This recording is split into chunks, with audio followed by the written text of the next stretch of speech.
Dear friends, we've had a look. The discussion is going around about how much longer the US can or cannot militarily and financially support a country everyone knows. With the standby, yes, they've slowed down, but it's too early for us to relax. On duty and utterly pointless. By the way, given the record almost 11 trillion rubles earmarked for the military budget of our federation next year. I mean, write about relaxing, don't write about relaxing. What difference does it make if the numbers on the scoreboard already suggest that the Russian war machine will be churning at record speeds in the near future? But back to the Americans and their support for an Eastern European country. Last year, and this year as well, if you remember, the domestic opinion leaders who suddenly emerged from everywhere on the internet assumed that the West can pump this neighboring country with advanced weapons and money indefinitely because it has printing presses and an American military budget of $800 billion. The West is also capable of indefinitely providing this neighboring country with a trained living force, which will be recruited in all corners of the planet by the thousands or tens of thousands. On what we depressingly always said that nothing infinite in the world does not happen, that the economy of states is not thrown from civil to military rails with half a kick, and that any in general game interaction between people and associations of people comes from the limited resource base, which in the party has each of the party's participants. Today we will once again try to illustrate this idea on the example of American military spending, so that it would be clearer why only a few hundred units of decommissioned and not always combat-ready equipment, which then went and got killed on minefields, were able to scrape together for our neighboring country out of the $800 billion military budget. But some will say, you're not military or economic experts, are you? What makes you think you can talk about it? Good question, dear friends. And honestly, a couple years ago, we would have hesitated to fly into this kind of stuff. But this is the Runet. Here, any clown today can present himself to people as a social technologist and tell them how he has created a unique communication system for the army. So the entry threshold into the expert field in the country is now very low. That's what we're going to use. Let's go. Let's see what's going on with American military might. And let's start from afar. Every more or less self-respecting state on the planet has its own armed forces, allowing it to project its own will on its own perimeter. In some cases, when we are talking about generally successful civilizational projects, states can project their own will militarily and far from their own perimeter. That's how the Soviet Union did it with missiles in Cuba, for example. Or as our federation is doing right now in the Syrian conflict. But there is one state on our planet, which, due to various circumstances, has managed to elevate this practice to an absolute by today. It's the United States of dope diving. In their case, it is enough to look at a map of military bases scattered around the world to realize that we are not even talking about Expeditionary Corps, although formally they are, but about a single interconnected military ecosystem, within the framework of which tens of thousands of servicemen and Army back office personnel are stationed practically everywhere on the planet Earth. For example, the Americans have something like 40,000 military personnel stationed in the Middle East region alone, and a lot of places it's like that.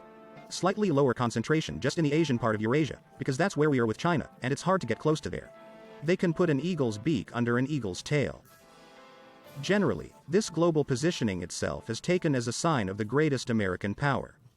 And if we took only absolute figures from official papers, then yes, it would turn out that no one in principle in our world can oppose the Americans.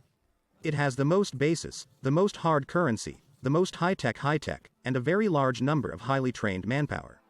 But somehow it happened that Russia, with a military budget that is 10 times smaller than America's, not only opposes its military and all NATO standards, but also retains the ability to punish the hegemon once and for all with nuclear weapons.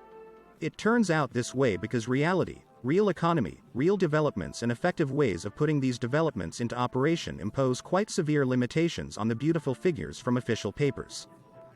And these limitations are directly related to the exhaustibility of the resource base, which we have already discussed many times. And it is not only about understandable resources like oil, gas and steel, but also pops skills like intellectual potential, time and the amount of money supply in the country's economy. The US military ecosystem with its global positioning, it eats up a lot of this stuff. Not as part of the fiscal year, but every single day. Starting with little things like specialty cooking for militaries around the world, a separate brand of chicken tenderloin specifically produced for the US military that must first be grown, then packaged and delivered seamlessly everywhere. And to sophisticated analysis and development of military assets for very different potential theaters of war. This point will probably be better understood by those involved in large infrastructure projects. Creating infrastructure is always half the battle. It's more complicated than that. Then keep it in operation for decades, ensuring its constant user utilization, which in the long run will bring the project to a conditional payback. That is, when you develop an infrastructure project like the Great Bridge, you don't build it because you have nowhere to put your money and need to pad your GDP figures for nice statistics. There it is necessary to calculate its future transportation load and to calculate ideally additional measures that will ensure this load for several decades. That's when, if the calculations add up, it's a good and useful infrastructure project. Americans have, in this sense and to a certain extent, become hostage to their own global military infrastructure. And they got themselves into this deep hole. A famous example, but we don't know how widely known. After the end of the Cold War, the Americans, having lost their main military competitor, essentially remained the most powerful navy on the planet. Assuming that Russia would never recover from the defeat, they decided that they would stop building aircraft carriers and nuclear submarines for the time being. Actual tasks involve pissing off pirates and murky traders in all seas and oceans. Sounded generally logical if you put yourself in their shoes somewhere in the 90s. And somewhere in the noughties. So they conceived the audacious project of a coastal combat ship, the so-called Street Fighters. It was to be a beast of a ship with a range of over 4,000 miles, 50 knots, modular, 21 days autonomous cruising, with anti-aircraft guns, missiles, helicopter group, drones, combined propulsion. Briefly, and now we're gonna try to take off with all this stuff. Looking a little ahead, it seemed to take off, but not quite. And the Americans themselves consider the project a complete failure. And somewhere this fall, Reed, the US command, having invested tens of billions of dollars in the project, generally scored on the further development of these troughs and decided to redirect funds to improve air defense systems. But the design and implementation process itself was fabulous there. Dear friends, now it will make a little more sense to you where hundreds of billions of dollars of the US military budget goes. At first, the military department decided that it would be able to assemble these coastal troughs, but quickly abandoned this idea, because it could not pull the stated characteristics. What to do? The project should be given into private hands, and there are plenty of large military companies ready to use the state budget in the United States. The customer eventually settled on Lockheed Martin and General Dynamics. Yes, they took on two companies at once because it was envisioned that healthy competition would spawn a super product that would be the backbone of American naval military power in the 21st century.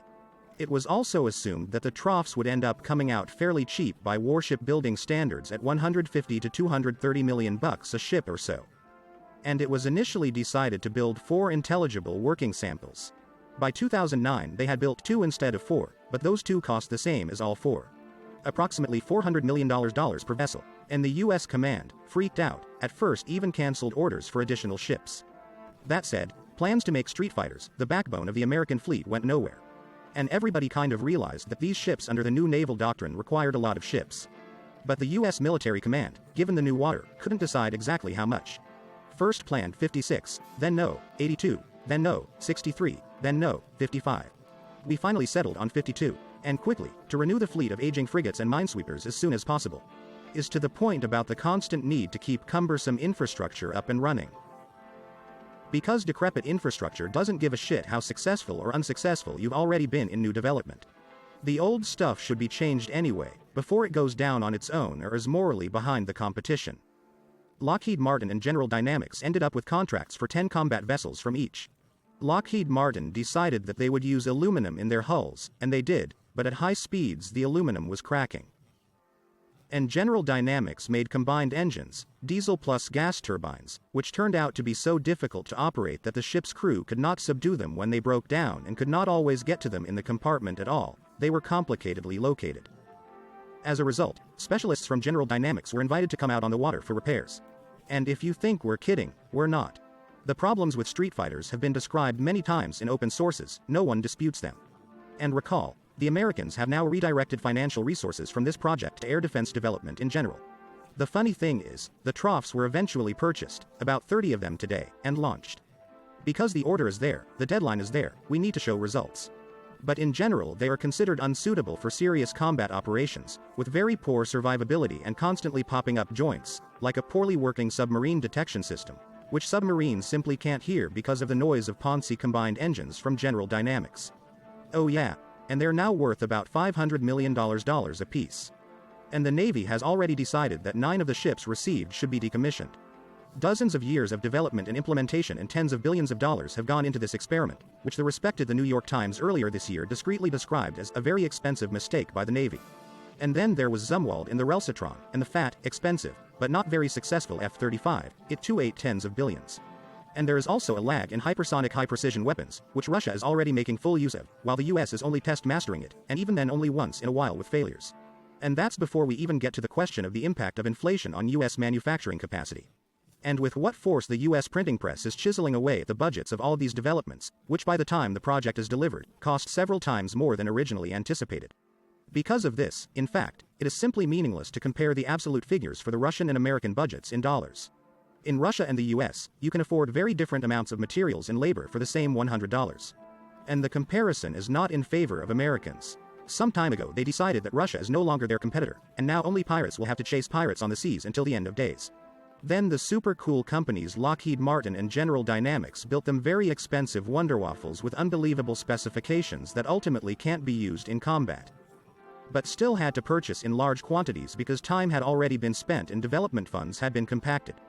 And 20 plus years to develop the main watercraft for the fleet is wasted. And so, yes, there is a lot of money, but for some reason it does not solve the problems with planning, development and implementation of supermodern weapons. That is why our neighboring country, with which we have a conflict, with a military budget of $800 billion and all sorts of additional acts on financial tranches and old Bradleys and old Abramses, and then not immediately. And as many missiles as you can spare. And since the current global US military giant must be constantly maintained and updated, suddenly, when they seriously have to fight with the Russians and Chinese, and not just pirates to chase, the Americans cannot rivet new obsolete Bradley and Abrams. They have already seen how we conduct our operation, they realize how far behind the other players are through air defense, drones and hypersonics. For them and for themselves, these areas are now a much higher priority than any of our neighbors. So relax or don't relax, as fashion scraps advise, dear friends. But a special military operation, in its outcome, will show the vulnerability of the concept of global US military positioning, where you seem to be everywhere present, but that's why you have pain points everywhere, on which they will press. And by the way, 3 of the newest nuclear-powered submarine cruisers of the Borei project have already entered the combat service of the Russian Navy. The share of modern ships in the nuclear triad has reached 100%, Russian Defense Minister Sergei Shoigu said.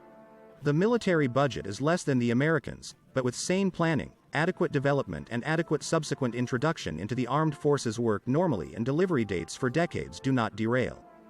Also, just in case, when we talk about the $800 billion American military budget, which in fact is not enough to pull even our neighbors out of the oblivion into which they will fall in the not-too-distant future, it is not so much to raise the mood and general morale, although these factors in such a difficult time certainly seem significant to us. This is rather more to demonstrate the difficulty that quite successful civilizational projects can encounter on the historical path, which 30 years ago the American project unequivocally was. That even if you are a successful geopolitical project in the moment, poor quality or no long-term planning in the economic, political, military, and social sectors will nullify any of your successes pretty quickly. It's been proven straight up repeatedly, even over the last 30 years. In the case of US coastal combat ships, is an obvious miscalculation in the original goal setting, when they decided that Russia had permanently fallen by the wayside of history. And China, just China, whatever, we can focus on fighting half-naked pirates. Further, Stockton Martin and General Dynamics are obviously engineering miscalculations that did not allow to create normal combat watercraft with multi-billion-dollar investments, while both companies are among the largest and most successful by historical standards representatives of the military-industrial complex on the planet. Just 2 such fundamental miscalculations, even in the presence of a huge material base, and all plans to create a new basis for the Navy have to be rethought, having lost a couple of decades for active development and financial injections. We are rather to the fact that the management of the state, as a complex and very finely tuned hierarchical structure, is a complex process in which any wrong step can automatically turn into merged billions and trillions in 5 to 10 years. And the lost interest on economic growth, the loss of thousands or tens of thousands of jobs, lower incomes and in some cases rising mortality, so much so that it can all be tied together behind the official numbers. Against this background, we are simply surprised by the number of modern and quite popular, judging by the number of subscribers, media degenerates, who always have a simple recipe for everything in the spirit of all. It is necessary to bomb urgently need to cancel the entire use, kick out all migrants or, on the contrary, introduce even more under the sauce of friendship of peoples, stop selling all weapons abroad themselves now allegedly lacking, urgently start producing a full range of household products from bread makers to cell phones, all privatize or, on the contrary, nationalize everything. Although it should be clear to everyone by now that running a state, especially a native one, does not and should not work that way. That the transition from nervous ideological jerks to long-term planning has already taken place and is now sharpened to return to natural reproduction of the population, employment and a gradual increase in the general standard of living. And that these are much more complex tasks than simply obliging everyone to walk around with portraits of the Tsar or Soviet symbols and twirling laws on the internet left and right, and the rest will somehow attach itself. It is simply more convenient to understand the mistakes on the way to becoming a normal civilized project today on the examples of Western fools, who in the 21st century are relentlessly turning the printing press, getting involved in economic and military adventures and have ceased to distinguish boys from girls. Precisely because the recipes for civilizational happiness seemed so simple and clear to them not so long ago. Draw banknotes, Russian, abolish, transformers, allow, all enemies of Russia to support, give up oil and gas. We have such combative ideologues from Medica. If you take the module, today also a bundle of ruble 20 and in a bundle of 100 pieces, and the effect is nil.